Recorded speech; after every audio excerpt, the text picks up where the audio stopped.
Hi, നമ്മളിന്ന് discuss ചെയ്യുന്നത് ലീഫിൻ്റെ മോഫോളജിയാണ്. ഈ ചിത്രത്തിൽ ഇലയുടെ പ്രധാന ഭാഗങ്ങൾ അടയാളപ്പെടുത്തിയിരിക്കുന്നു.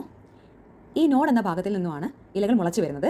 സ്റ്റെമ്മിനും ഇലയ്ക്കും ഇടയിലുള്ള ഈ ആംഗിളിൽ നിന്നും മുളച്ചു വരുന്ന ബഡിനെ ഓക്സിലറി ബഡ് എന്ന് പറയുന്നു. ഈ ഓക്സിലറി ബഡാണ് പിന്നീട് ബ്രാഞ്ചുകളായിട്ട് മാറുന്നത്. ഇലകളുടെ പ്രധാന ഭാഗങ്ങൾ ഏതൊക്കെയെന്ന് നോക്കാം. Leaf base, petiole and lamina. ലീഫിനെ സ്റ്റെമ്മുമായിട്ട് കണക്ട് ചെയ്യുന്ന ഈ ഭാഗത്തെയാണ് ലീഫ് ബേസ് എന്ന് പറയുന്നത്. മോണോകോട്ട് പ്ലാന്റുകളിൽ ലീഫ് ബേസ് ഒരു ബ്രോഡ് ഷീത്തായിട്ട് സ്റ്റെമ്മിനെ കവർ ചെയ്തുകൊണ്ട് കാണപ്പെടുന്നു. എന്നാൽ ലെഗുമിനേസിയയിൽ ലീഫ് ബേസ് സ്വെല്ലം ചെയ്ത് കാണുന്നു. ഇതിനെ പൾവൈനസ് ലീഫ് ബേസ് എന്ന് പറയുന്നു. രണ്ടാമത്തെ ഭാഗമാണ് പീറ്റിയോൾ. രണ്ട് തരം ഇലകളാണുള്ളത്. ഒന്ന് സിമ്പിൾ ലീഫും രണ്ടാമത്തത് കോമ്പൗണ്ട് ലീഫും. സിമ്പിൾ ലീഫിൻ്റെ സ്റ്റോക്കിനെ നമ്മൾ പീറ്റിയോൾ എന്ന് പറയുന്നു. എന്നാൽ കോമ്പൗണ്ട് ലീഫിൻ്റെ സ്റ്റോക്കിനെ റാച്ചിസ് എന്നാണ് പറയുന്നത്. ലീഫിന് പീറ്റിയോൾ പ്രസൻ്റ് ആണെങ്കിൽ അതിനെ പീറ്റിയോളേറ്റ് ലീഫ് എന്ന് പറയുന്നു. എന്നാൽ ചില ലീഫുകൾക്ക് പീറ്റിയോൾ ആബ്സെൻ്റ് ആയിരിക്കാം. അതിനെ സെസൈൽ ലീഫ് എന്നാണ് പറയുന്നത്. ഐക്കോർണിയ അല്ലെങ്കിൽ വാട്ടർ ഹയാസിന്ത് ഇവയിൽ പീറ്റിയോൾ സ്വെൽ ചെയ്തിട്ടാണ് കാണപ്പെടുന്നത്. എന്നാൽ സിട്രസ് പ്ലാന്റുകളിൽ പീറ്റിയോൾ വിങ്ഡ് ആയിട്ടാണ് കാണുന്നത്. പീറ്റിയോൾ കാണപ്പെടുന്ന കോശങ്ങളാണ് കോളൻകൈമ സെൽ.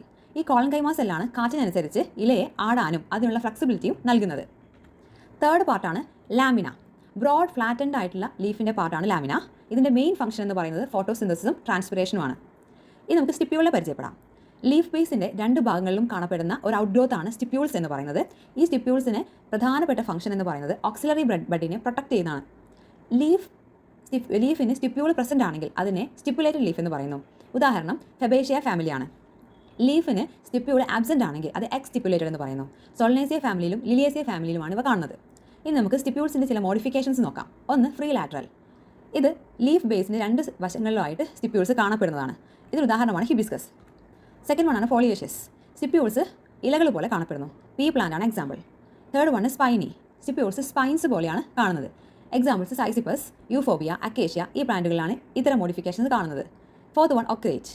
ഇത് സ്റ്റിപ്യൂൾസ് കമ്പൈൻ ചെയ്തിട്ട് ഒരു ട്യൂബ് പോലെ കാണുന്നു. ഇത് പോളിഗോണം എന്ന പ്ലാന്റിൽ പ്രസൻ്റ് ആണ്. Fifth one tendrillar. Stipules modify ചെയ്തിട്ട് ഡെൻഡ്രിലായിട്ട് കാണുന്നു. Examples Smilax. എല്ലാവർക്കും മനസ്സിലായി കാണുമെന്ന് കരുതുന്നു. Thank U.